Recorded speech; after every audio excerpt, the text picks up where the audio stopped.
Министерот за земјоделство, шумарство и водостопанство Трајан Димковски денеска оствари средба со представници на Сдруженијето Бело злато во полињата помеѓу Чешиново, Блешево и Спанчево, на која се разговараше на повеќе тековни прашања и проблеми на оризопроизводителите. По средбата тој даде изјава за медиумите. Денеска со производителите на ориз разговаравме за повеќе работи поврзани со производството на ориз, како што е обезбедување на квалитетен семенски материјал. Исто така разговаравме и за употреба на заштитни средства и контрола при увоз, зашто активно е вклучен Државниот инспекторат за земјоделство.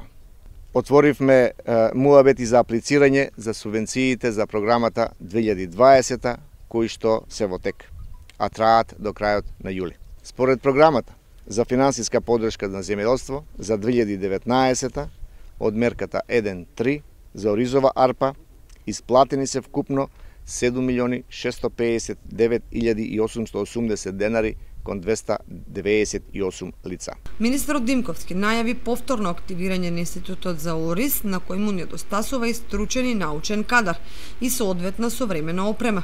И рестартирање на Институтот за ориз во Кочани, кој што во моментот се соочува со кадровски и технички недостиг.